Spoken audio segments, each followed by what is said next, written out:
Rebecca Stone had exactly 3 choices: marry a stranger, sell herself to the highest bidder, or watch her father die in the snow. She chose the stranger. But the morning she made that choice, standing in the ruins of her family's mercantile with a foreclosure notice burning in her hand, she had no idea the mountain man she'd agreed to marry was hiding a secret that would change everything. Snow sifted down over Denver like ashes the day Rebecca Stone chose to ruin her own reputation. The bank's foreclosure notice was nailed to the door of Stone's mercantile. 3 weeks until everything was gone. Inside, the store looked like a picked-over carcass. Shelves that once overflowed with goods now held nothing but dust and shadows.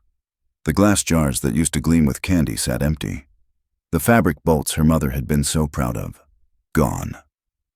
The tools, the tinned goods, the lamp oil, all sold off piece by piece just to buy another week. It hadn't been enough. Rebecca walked between the empty shelves, her boots echoing on the wooden floor. The winter of 1885 had come early and vicious. First, it took their customers, miners and ranchers who couldn't make it down from the mountains. Then it took their suppliers, freight wagons stuck on frozen roads. Then it started taking their money. Every dollar they'd saved, every coin hidden away, gone. Now there was nothing left. Becca, her younger brother Thomas, stood at the bottom of the stairs, thin as a rail, face pale. He was 15, should have been strong, full of dreams. Instead, he looked like an old man. "Is it true?" His voice cracked. "The bank's taking everything?" Rebecca's throat tightened. "It's true." Thomas's hand went to his pocket. The acceptance letter from Denver Academy. It had arrived 2 months ago, back when they still had hope. Back when they thought maybe they could scrape together his tuition. That dream was dead now. "What about Papa?" A cough erupted from the back room, deep, wet, rattling. The kind that said death was coming. Rebecca's hands clenched. "He's the same. He needs a doctor. We can't afford a doctor. He's dying, Becca." "I know." The words exploded out. "You think I don't know? You think I don't hear him every night? You think I don't see him getting weaker?" Thomas flinched. Rebecca closed her eyes, forced herself to breathe. "I'm sorry. It's not your fault." His voice was small, broken, but it felt like it was. Their mother had died 3 years ago. Fever, quick and merciless. After that, their father tried to keep the store running, but his heart wasn't in it. He'd loved their mother more than life, and when she died, something in him died too. So Rebecca stepped up, 17 years old, suddenly running a mercantile, ordering stock, haggling with suppliers, managing accounts.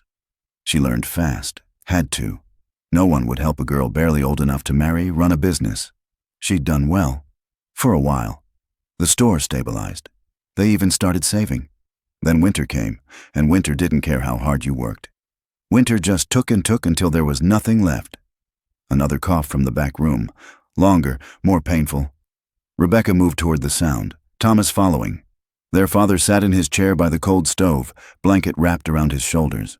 He looked like a skeleton, skin stretched over bones, eyes sunken, lips cracked. "Papa." Rebecca knelt beside him. "Let me get you water." "No water." His voice was barely a whisper. "Just sit with me." She took his hand. It felt like holding sticks. "I'm sorry, Becca." Tears leaked from his eyes. "I failed you, failed your mother, failed Thomas." "You didn't fail anyone." "The store. The store is just a building. You're what matters." He shook his head weakly.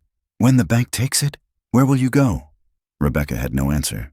They had no family in Denver, no friends wealthy enough to help. The poorhouse was an option, but her father would die there within days. They all deserved better. "We'll figure something out," she said, trying to sound confident. But even as she said it, she knew it was a lie. There was no miracle coming, no salvation. They were finished. That night, Rebecca couldn't sleep. She sat in the dark store, wrapped in a thin blanket, watching snow pile against the windows. The stove was cold. They'd run out of firewood 2 days ago. Her breath came out in white clouds. Somewhere in the building, Thomas was sleeping, or trying to.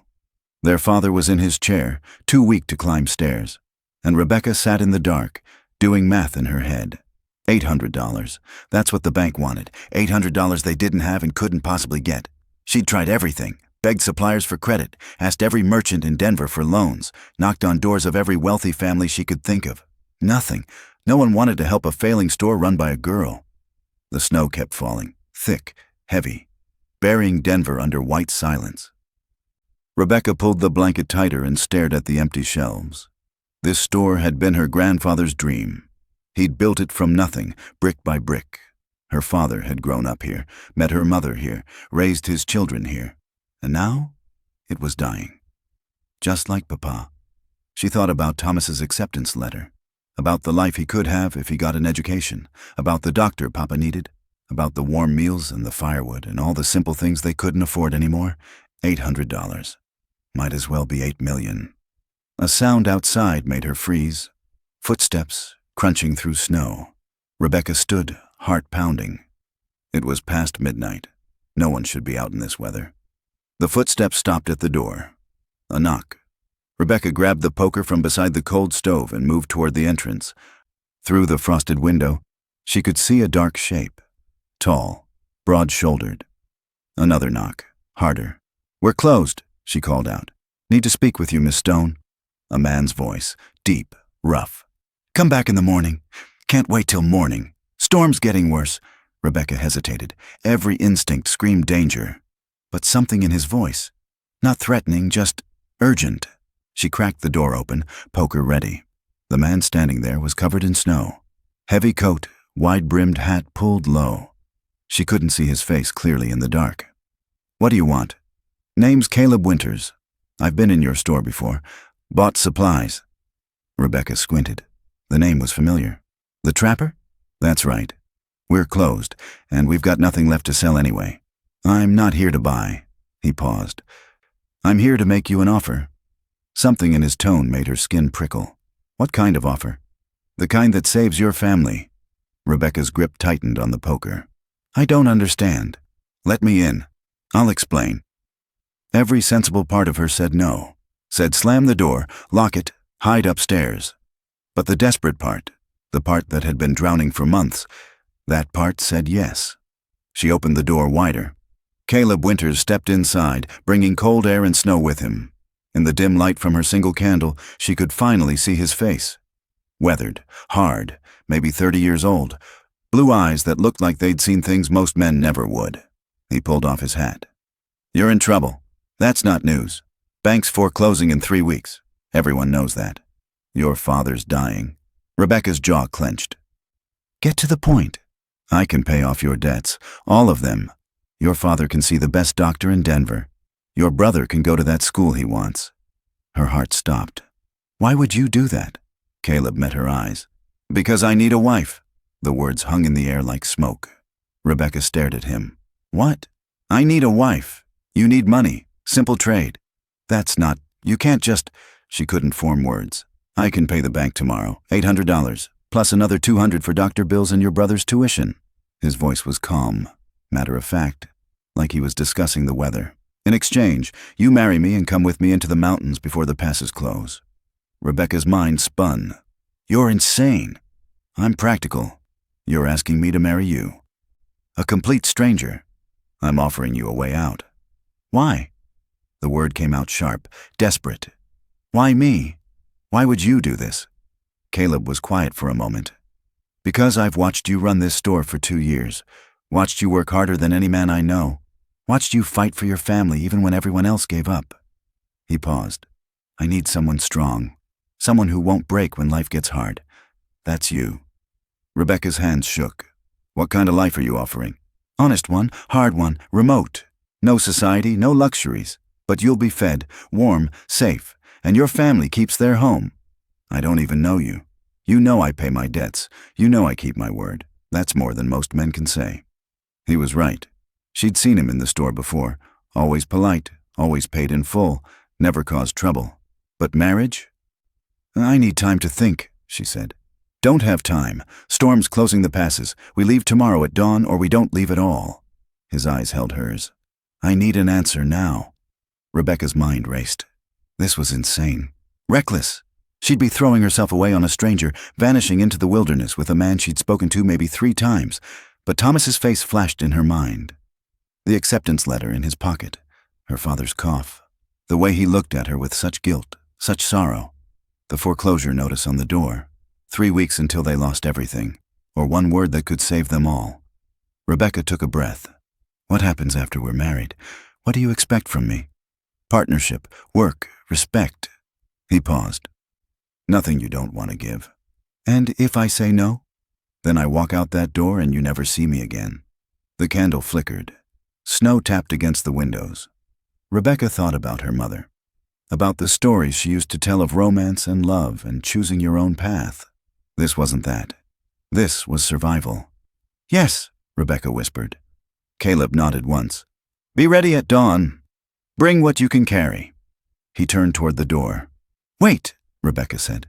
Why do you really need a wife? What aren't you telling me? Caleb looked back at her, his face half in shadow. Everyone's got secrets, Miss Stone. You'll learn mine soon enough. Then he was gone, disappearing into the snow like a ghost. Rebecca stood alone in the dark store, her heart hammering. What had she just agreed to? If you're loving this tale of desperate choices and mysterious strangers in the Old West, do me a favor.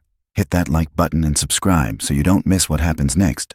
Trust me, this story is just getting started. Dawn came too fast. Rebecca hadn't slept. She'd spent the night packing what little she could carry. Her mother's journal, a few clothes, the small knife her father had given her for protection. Then she'd sat with Papa and told him everything. He'd cried, tried to refuse, said he wouldn't let her sacrifice herself. But they both knew there was no choice. You're so much like your mother, he'd whispered, holding her hand. So brave, so strong. I'm terrified, Rebecca admitted. Brave people usually are. Now, as gray light filtered through the windows, Rebecca stood in the mercantile one last time. Thomas was beside her, silent, his eyes red from crying. You'll write? He asked. Every chance I get. And you'll come visit? When I can. He hugged her suddenly, fiercely. Thank you, Becca, for everything. She held him tight, memorizing the feel of him. Her little brother. Not so little anymore. Hoofbeats outside. Rebecca pulled away, wiped her eyes. Take care of Papa. Make sure he sees that doctor. I will. She picked up her small bag and walked to the door. Caleb Winters sat on a horse, leading a second one. He looked exactly the same as last night, weathered, hard, unreadable. Ready? He asked. Rebecca looked back one more time, at the store, at Thomas standing in the doorway, at everything she'd ever known. Then she looked at the stranger who'd just bought her future. Ready? Caleb helped her onto the horse. The animal shifted beneath her, warm and alive. One more thing, Caleb said. He pulled out an envelope and handed it to Thomas. For the bank and the doctor, count it if you want. Thomas opened it with shaking hands. His eyes went wide. This is more than $1,000. Your sister's worth it. Then Caleb turned his horse toward the mountains, and Rebecca followed. As Denver disappeared behind them into the snow, Rebecca realized she'd just made a choice that would change everything. She'd married a mountain man to save her family, but she had no idea what she'd really gotten herself into, or what secrets were waiting for her in those frozen peaks. The journey had just begun, and nothing would ever be the same. The horse beneath Rebecca moved with steady rhythm, each step taking her farther from everything she'd ever known. Her hands gripped the reins, calloused, rough hands that would have horrified her mother. Rebecca could almost hear her voice now, soft and refined, reading from those Eastern novels by candlelight. Stories of ladies in silk gowns, attending balls, choosing suitors from a parade of gentlemen. Her mother had grown up in Boston, in a world of manners and society, before love brought her west to marry a merchant's son. You'll have that life someday, Becca, she used to say, stroking Rebecca's hair. Refinement, culture, a proper gentleman for a husband. Rebecca looked down at her hands again. Cracked knuckles, broken nails, a scar across her palm from the time she'd slipped while hauling a crate of tools. So much for silk gowns and gentlemen. Colorado had given her something different. It had given her strength she never knew she needed. The kind that came from lifting 100-pound flour sacks, from standing toe-to-toe with drunk miners trying to cheat her, from working 16-hour days just to keep the lights on. Her mother's stories felt like fairy tales now. Pretty lies about a world that didn't exist.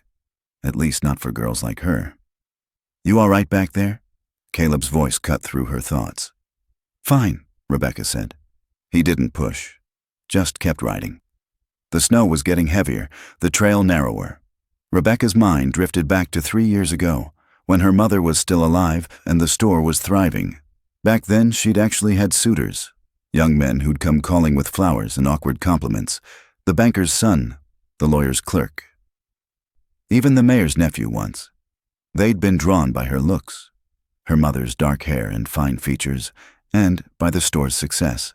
A pretty girl with a profitable business? That was a prize worth pursuing. Rebecca had turned them all down. She'd been waiting for something real, something like what her parents had, true partnership, genuine love. Then her mother died, and the suitors stopped coming. At first, Rebecca told herself it was respect. They were giving her time to grieve. But as the months passed and the store started struggling, she realized the truth. They hadn't wanted her. They'd wanted the successful merchant's daughter, the girl with prospects. Now she was just the girl with debts. The banker's son got engaged to a rancher's daughter. The lawyer's clerk moved to San Francisco. The mayor's nephew didn't even look at her anymore when they passed on the street. Rebecca had learned a hard lesson. In Denver society, poverty was more shameful than death. "Storm's getting worse," Caleb said, pulling his horse closer to hers. "There's a shelter about 2 miles ahead. We'll stop there." Rebecca nodded, pulling her coat tighter. She studied him as they rode. This stranger she'd just married. He sat in the saddle like he was born there, comfortable, confident, completely at ease in the wilderness that terrified her. Who was Caleb Winters, really? She'd first noticed him about 2 years ago, back when the store was still doing well. It had been a bitter morning in late autumn, snow already falling even though winter hadn't officially started. The door had opened, bringing a gust of freezing air, and he'd walked in, tall, broad-shouldered, face weathered by sun and wind. His coat had been crusted with snow, his hat pulled low, shadowing eyes that were the color of a frozen lake. Rebecca had been behind the counter, going over inventory. "Can I help you?" "Need supplies." His voice had been rough, like he didn't use it much. "What kind?" "Flour, coffee, salt, tools if you've got them, seed for spring planting." She'd helped him gather everything, watched as he moved through the store with careful deliberation, checking quality, comparing prices in his head. He wasn't browsing, he was calculating, planning. When he'd brought everything to the counter, she'd tallied it up. "That'll be $43. He'd pulled out a leather pouch and counted out gold dust onto her scale. Then he'd added thick, folded bills, more money than most trappers carried. Rebecca had noticed, wondered about it, but she'd kept her mouth shut. In the frontier, you didn't ask questions about where money came from. What had struck her most wasn't the money, though. It was his manner. He'd stepped aside when another customer came in, even though he'd been there first. He'd said thank you when she handed him his change. He'd held the door for an elderly woman on his way out. Small things, quiet courtesies that most men didn't bother with. And when he'd looked at her, really looked at her, there'd been no hunger in his gaze, no pity either, just assessment. Like he was measuring her worth not by her face or her prospects, but by something deeper. He'd come back twice a year after that, always the same routine. Supplies, gold dust, quiet courtesy. Rebecca had learned his name from other customers. Caleb Winters, mountain man, trapper, lived somewhere up past the timberline where most folks wouldn't dare go, preferred wolves and bears to human company. "Strange fellow," the blacksmith had said once, "but be honest, never known him to cheat or lie." "Dangerous, though," the banker's wife had whispered. "All that time alone in the wilderness, it's not natural, makes a man unpredictable." Rebecca had watched Caleb more carefully after that, tried to see the danger everyone talked about, but all she'd seen was a man who knew exactly who he was and didn't apologize for it. Now, riding through the snow beside him, she wondered what he saw when he looked at her. Did he see the girl who'd once dreamed of balls and gentlemen? Or the woman who'd learned to haggle with miners twice her size? Did he see weakness? Or the strength she'd forged in fire? "Here," Caleb said, pulling his horse to a stop. A small cabin emerged from the snow. Rough-hewn logs, a stone chimney, shuttered windows. A way station, probably. One of dozens scattered through the mountains for travelers caught in storms. Caleb dismounted and helped Rebecca down. Her legs were numb from the cold and the riding. She stumbled, and his hand caught her elbow, steadying her. "Easy," he said. "You'll get your legs back in a minute." He led the horses to a small shelter beside the cabin, then came back and opened the door. Inside was sparse but functional. A stone fireplace, a rough table, 2 bunks built into the walls, supplies stacked in the corner, emergency rations left by whoever maintained these shelters. Caleb immediately started building a fire. Rebecca watched his hands work, quick, efficient, no wasted movement. Within minutes, flames were crackling, pushing back the cold. "Sit," he said, gesturing to a stool near the fire. "Warm up." Rebecca sat, holding her hands toward the heat. Feeling slowly returned to her fingers, bringing painful tingles.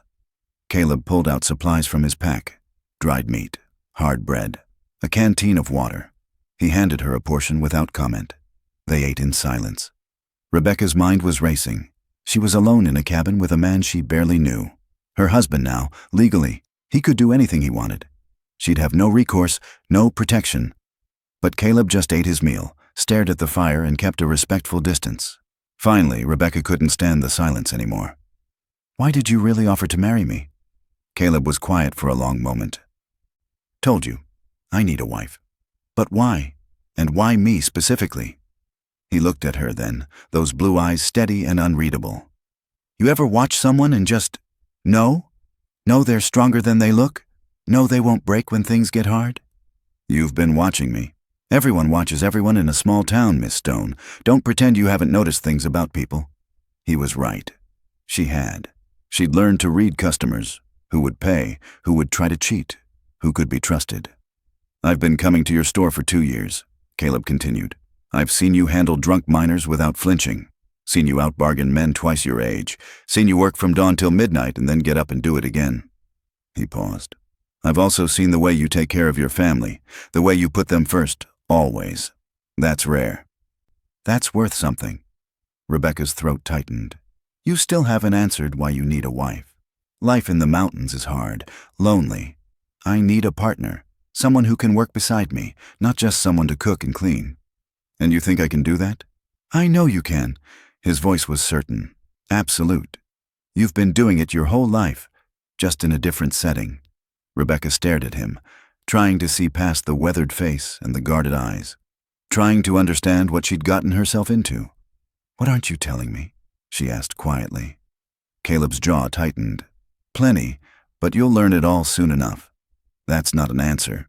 It's the only one you're getting tonight." He stood, moved to one of the bunks. "Get some sleep. We've got a long ride tomorrow." "Where exactly are we going?" "Home," Caleb said. Then he lay down, pulled his coat over himself, and closed his eyes. Rebecca sat by the fire, watching the flames dance, listening to the wind howl outside. She thought about her mother's stories, about the life she'd imagined for herself, about the suitors who disappeared when her prospects dimmed. Then she looked at her hands again, calloused, strong, capable. Maybe her mother's stories were wrong. Maybe refinement and society weren't what mattered. Maybe what mattered was finding someone who saw your strength and valued it. Someone who didn't want you in spite of your rough edges, but because of them. Rebecca lay down on the other bunk, exhaustion finally overtaking her fear. As she drifted toward sleep, one thought echoed in her mind. Caleb Winters was hiding something big. And she was riding deeper into the mountains with him, farther from help, farther from everything she knew. She should be terrified. But instead, she felt something else. Curiosity. What secrets was this mountain man keeping? And what would she find when they finally reached wherever he was taking her? The fire crackled. The wind howled. And Rebecca Stone, merchant's daughter, survivor, now wife to a stranger, closed her eyes and let the darkness take her. Tomorrow would bring answers. She just hoped she was ready for them. Rebecca woke to voices outside the cabin. She sat up quickly, heart pounding. Caleb was already awake, standing by the window, looking out through a crack in the shutters. "What is it?" she whispered. "Riders, 2 of them." His voice was calm but alert. "Stay quiet." The voices grew louder. Men's voices, rough and slurred.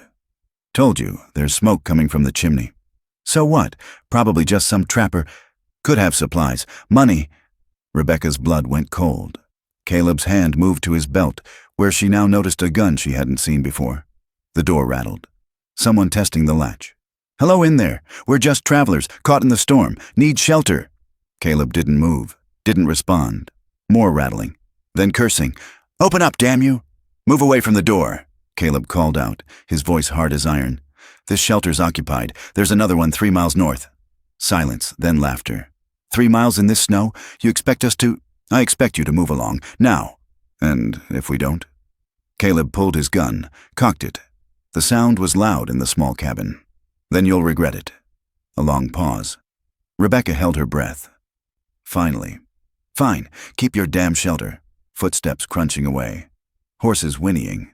Then silence. Caleb waited a full 5 minutes before moving from the window. "They're gone." Rebecca exhaled shakily. "Does that happen often?" "Often enough."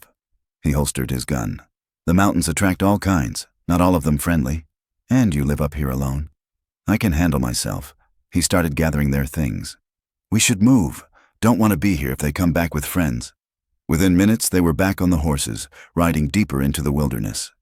Rebecca's mind kept replaying the moment Caleb had drawn his gun. The cold certainty in his voice. The complete lack of fear. This was the world she'd married into. A world where danger was just another part of the day. What had she done? They rode for hours. The snow finally stopped, and the sun broke through the clouds, turning everything into blinding white. Rebecca's eyes ached from the glare. "Almost there," Caleb said. "Almost where?" "You'll see." The trail climbed higher, so narrow that Rebecca's horse walked inches from a sheer drop. She tried not to look down, tried not to think about what would happen if the horse stumbled. Then they crested a ridge, and Rebecca's breath caught. A valley spread below them, hidden, protected, impossibly green despite the season. A river wound through it like a silver ribbon. And there, rising from the center of the valley, was something that made her heart stop. Not a cabin, a lodge, massive, built from timber and stone, multiple chimneys, glass windows that caught the sunlight, outbuildings scattered around it, stables, what looked like a greenhouse, storage sheds. It looked like something from her mother's stories, like something that belonged to wealth and power, not a mountain trapper. "What?" Rebecca's voice failed her. Caleb urged his horse forward, down into the valley. "Welcome home, Mrs. Winters." Rebecca followed in a daze. As they descended, more details emerged. The lodge was even larger than she'd thought. 3 stories at least. Carved railings on the balconies. A stone fountain in the courtyard, currently frozen. This wasn't frontier survival. This was an estate. A man emerged from the main entrance as they approached, middle-aged, wearing a fine suit that would have been at home in Denver's best hotels. His face went pale when he saw Caleb. "Mr. Winters, sir. We didn't expect you back for another month." "Plans changed, Harrison." Caleb dismounted, then helped Rebecca down. Her legs were shaking. "This is my wife, Rebecca. She's to be treated with full respect and given anything she needs." Harrison's eyes widened. "Your wife, sir? Is there a problem?" "No, sir, of course not. It's just unexpected." His gaze moved to Rebecca, and something flickered in his expression. Surprise. Calculation. Something else she couldn't read. "Prepare the main bedroom," Caleb said, "and have cook make a hot meal. We've been riding for 2 days." "Right away, sir." Harrison bowed slightly and disappeared inside. Rebecca stood frozen in the courtyard, staring at the massive doors, the stone walls, the sheer impossible scale of it all. "Caleb," she grabbed his arm. "What is this place?" "My home. Trappers don't live in places like this." "No," he agreed. "They don't." "Then who are you?" "Really?" He met her eyes, and for the first time since she'd met him, she saw something like regret in his face. "Caleb Winters, heir to Winters Timber Company. My family owns half the logging operations in Colorado Territory." The world tilted. Rebecca's grip on his arm tightened, the only thing keeping her upright. "You lied to me." "I didn't lie. I just didn't tell you everything." "You let me think you were poor. You let me think I was marrying a trapper who lived in a cabin. Would you have married me if you'd known?" His voice was quiet, but firm. "If I'd come to you as Caleb Winters, timber baron, with money and power, you would have thought I was buying you. Thought I wanted some society bride to show off to Denver's elite. So instead you tricked me. I gave you a choice based on who I actually am, not what I own." He stepped closer. "I needed someone real, Rebecca. Someone who'd choose this life for honest reasons, not for money or status." Someone who'd be a true partner, not just a decoration. A partner, Rebecca's voice rose. Partners don't lie to each other. I didn't lie. And you'll understand why I did this once you meet the rest of my family. His jaw tightened. They've been trying to marry me off to suitable women for years.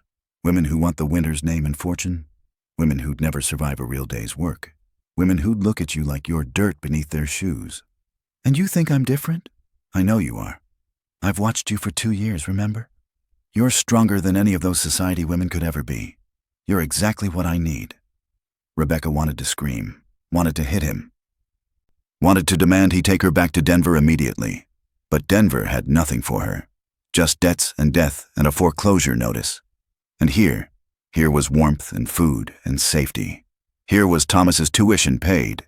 Her father's doctor bills were covered. Her family was saved. She'd made a deal, signed the papers, spoken the vows. She was trapped. I need to sit down, she said faintly. Caleb guided her toward the entrance. Come inside, get warm. We'll talk more after you've rested. The interior was even more overwhelming than the exterior. Polished wood floors, a grand staircase, paintings in gilded frames, furniture that belonged in mansions, not mountains. A woman appeared at the top of the stairs, tall, elegant, wearing a silk dress that probably cost more than Rebecca's entire wardrobe. Her hair was perfectly styled, her face beautiful but cold. She descended slowly, her eyes locked on Rebecca like a predator spotting prey. So the rumors are true. Her voice could cut glass. You actually went through with it. Aunt Margaret. Caleb's tone went flat. This is Rebecca, my wife. Rebecca, this is my father's sister. She's been managing the household. Margaret reached the bottom of the stairs and circled Rebecca slowly, taking in her worn traveling clothes, her wind-burned face, her rough hands. A shopkeeper's daughter. Margaret's lip curled. How quaint. She's my wife, Caleb said firmly, and she'll be treated as such. Of course. Margaret's smile was poisonous. Welcome to the family, dear. I'm sure you'll find life here very educational. She swept past them, leaving a trail of expensive perfume. Rebecca stood in the grand entrance hall, surrounded by wealth she'd never imagined. Married to a man who'd deceived her, facing a family that clearly despised her. What have I done? She whispered. Caleb's hand touched her shoulder gently. You saved your family. Everything else, we'll figure out together. But as Rebecca looked around at the massive lodge, at the servants appearing in doorways, at the portrait on the wall of stern-faced men in expensive suits, she realized something with chilling clarity. She hadn't just married a mountain man. She'd married into power, wealth, and secrets, and she had no idea what she was really facing, or if she was strong enough to survive it. Rebecca had been riding for 3 days, and every muscle in her body screamed in protest. The trail, if you could even call it that, clung to the mountainside like a desperate prayer. To her right, sheer rock face. To her left, a drop so steep she couldn't see the bottom. One wrong step and both she and the mule would plummet into oblivion. Don't look down, Caleb called back. Keep your eyes on the trail ahead. Easy for him to say. He rode like he'd been born in a saddle, completely at ease on paths that would terrify most men. Rebecca gripped the reins so tight her knuckles had gone white hours ago. The mule beneath her plodded forward with stubborn determination, seemingly unbothered by the deadly drop beside them. Rebecca tried to trust the animal's instincts, but every time loose rocks skittered over the edge, her heart jumped into her throat. How much farther? She called out. We'll make camp soon. There's a clearing about a mile ahead. A mile. On this trail, that could take an hour. Rebecca focused on breathing, on staying centered in the saddle, on not thinking about how far they were from civilization, from help, from anything remotely safe. The sun was setting when they finally reached the clearing Caleb had mentioned. It was barely large enough for a fire and their bedrolls, carved into the mountainside like a shelf. But it was flat, and after 3 days of riding, that was luxury. Caleb dismounted and immediately started setting up camp. Rebecca slid off her mule with a groan, her legs nearly buckling. Everything hurts. Her back, her thighs, her shoulders. Even her teeth hurt from clenching her jaw all day. Sit, Caleb said, gesturing to a flat rock near where he was building the fire. Rest. Rebecca collapsed onto the rock, too exhausted to argue. She watched him work, gathering kindling, striking flint, coaxing flames to life with practiced efficiency. Within minutes, Warmth pushed back the mountain cold. He handed her dried meat and hardtack. Eat, you need your strength. The food was tough and tasteless, but Rebecca forced it down. She'd learned not to waste food, no matter how unappetizing. As darkness fell completely, the temperature dropped like a stone. Rebecca pulled her blanket tight around her shoulders, staring into the flames. Above them, stars emerged. More stars than she'd ever seen in Denver. So bright and numerous they looked like someone had spilled diamonds across black velvet. Beautiful, isn't it? Caleb said quietly. Terrifying, Rebecca corrected. We're so far from everything. If something happened, nothing's going to happen. You can't promise that. No, he admitted, but I can promise I know these mountains. Know how to survive them. You're safe with me. Rebecca wanted to believe him, wanted to trust that this stranger she'd married knew what he was doing.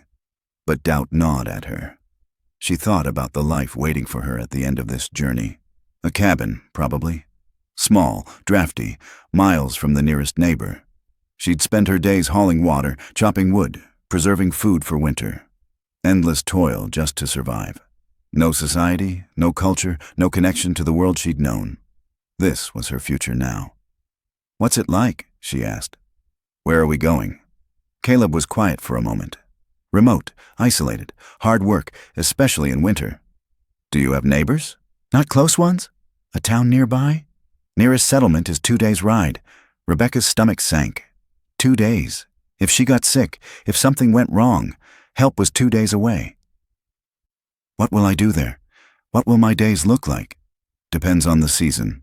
Spring and summer, there's planting, maintaining the property, preserving food.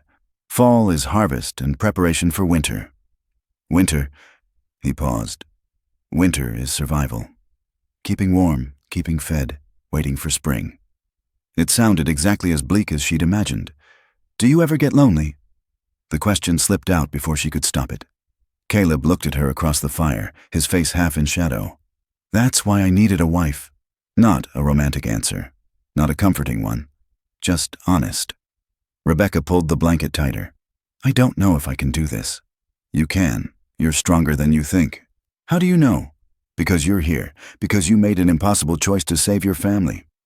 Because you've been riding for 3 days on trails that would break most people, and you haven't complained once. His voice was firm, certain. You're exactly strong enough, Rebecca. You just haven't seen it yet. His words settled over her like a warm coat. She wanted to believe them, wanted to believe she was capable of this new life, but fear still whispered in her ear. What if you're not? What if you fail? What if this was all a terrible mistake? Get some sleep, Caleb said, lying down on his bedroll on the opposite side of the fire. Tomorrow's the hardest day, but after that, we're home. Rebecca lay down, wrapping herself in her blanket, listening to the fire crackle and the wind whisper through the pines. Home, a word that used to mean Denver, the mercantile, her family. Now it meant a place she'd never seen, with a man she barely knew, in a life she couldn't imagine. She closed her eyes and tried to sleep. The 4th day dawned cold and clear. Rebecca woke stiff and sore, every movement an effort. But Caleb was already up, already packing, already preparing to move. Eat quick, he said, handing her more dried meat. We need to reach the pass before noon. After that, the weather can turn dangerous. They rode in silence, climbing higher and higher. The air grew thinner, harder to breathe. Rebecca's lungs burned with every breath. The trail became even more treacherous. Loose scree that shifted under the mule's hooves, sections where they had to dismount and lead the animals by hand, places where one wrong step meant death. Rebecca's fear had gone beyond panic into a strange, numb acceptance. She simply focused on the next step, the next breath, the next moment. Don't think about the drop. Don't think about falling, just keep moving. Hours passed in a blur of exhaustion and terror. Then, finally, Caleb stopped. We're here, the pass. Rebecca looked up. They stood at the highest point of the trail, surrounded by peaks that stretched endlessly in every direction. The world felt impossibly vast and impossibly empty. From here, it's downhill, Caleb said. Easier going. Thank God, Rebecca breathed. They started the descent. The trail widened slightly, becoming less treacherous. Rebecca's death grip on the reins finally loosened. As they dropped in elevation, the landscape changed. More trees appeared. The air grew warmer. Signs of life returned, birds calling, a stream trickling somewhere nearby. Almost there, Caleb said. Just over this next ridge. Rebecca's heart pounded. This was it, the moment she'd been dreading and anticipating for 4 days. She was about to see her new home, the cabin where she'd spend the rest of her life. She steeled herself, prepared for rough logs, a dirt floor, a single room with a fireplace. They crested the ridge, and Rebecca's entire world shattered. Below them stretched a hidden valley, impossibly lush, impossibly green, like something from a dream. A river wound through it, catching the morning sun. Meadows spread like carpets. Forests climbed the surrounding slopes, and rising from the center of the valley, surrounded by towering pines, stood something that made Rebecca's breath stop in her chest. Not a cabin, a castle. Stone towers reached toward the sky. Glass windows, dozens of them, caught the sunlight and threw it back in brilliant flashes. A sprawling timber lodge, 3 stories at least, built from wood so fine it gleamed like honey. Multiple chimneys sent thin trails of smoke into the clear air. Outbuildings dotted the property, stables that could house 20 horses, a carriage house, what looked like a greenhouse with glass walls, storage buildings, and workers' cottages. A fountain stood in the courtyard, currently frozen but clearly ornate. Gardens spread around the main building, dormant now but obviously extensive. A stone wall enclosed the entire compound. It looked like something from her mother's Eastern novels, like something that belonged to royalty, to wealth beyond imagining. Not to a mountain trapper. Rebecca's hands went numb. The reins slipped from her fingers. "What?" Her voice came out as a whisper. "What is that?" Caleb urged his mule forward, starting down into the valley. "Home. That can't be." Rebecca couldn't form complete sentences. Her mind refused to process what her eyes were seeing. She followed in a daze, her mule picking its way down the trail automatically. As they descended, more details emerged. The craftsmanship of the lodge was extraordinary.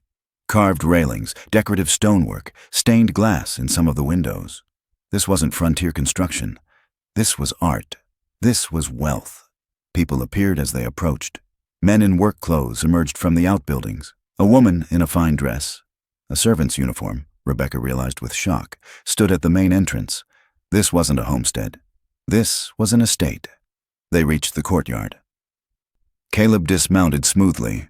Rebecca slid off her mule, her legs shaking so badly she nearly fell. A man hurried out from the main building, middle-aged, wearing a suit that would cost more than her father's entire inventory. His face registered shock when he saw Caleb. "Mr. Winters! Sir, we didn't expect you back for another month at least." Mr. Winters. Not Caleb the trapper. Mr. Winters.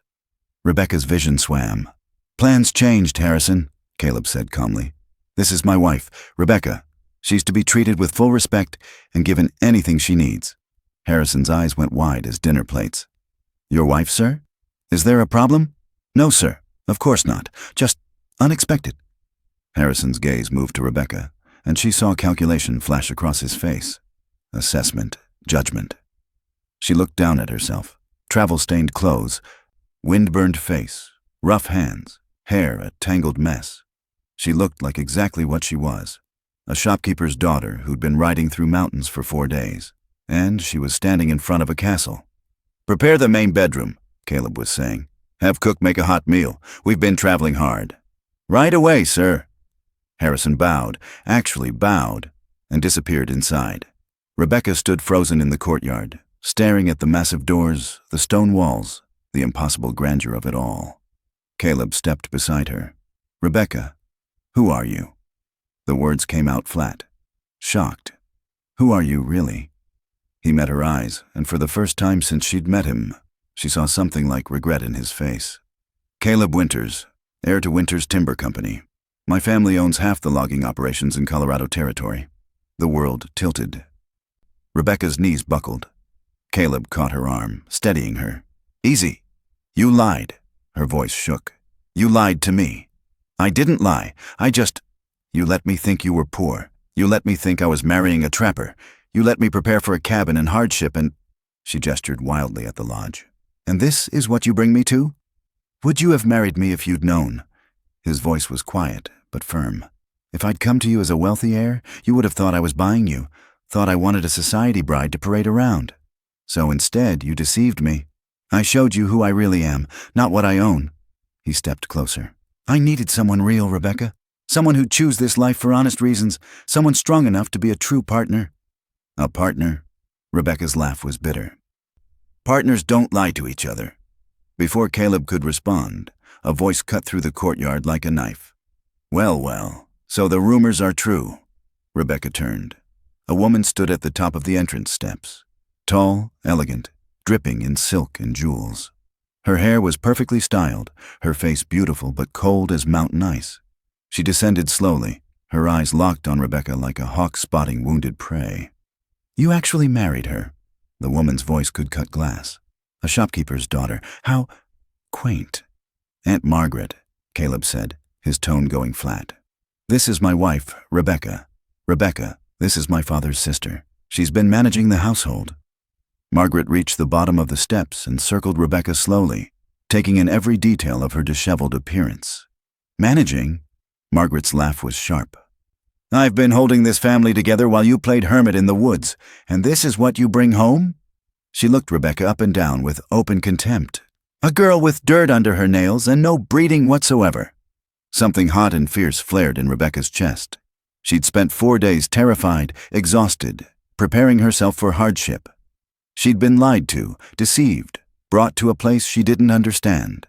But she'd be damned if she'd let this woman make her feel small.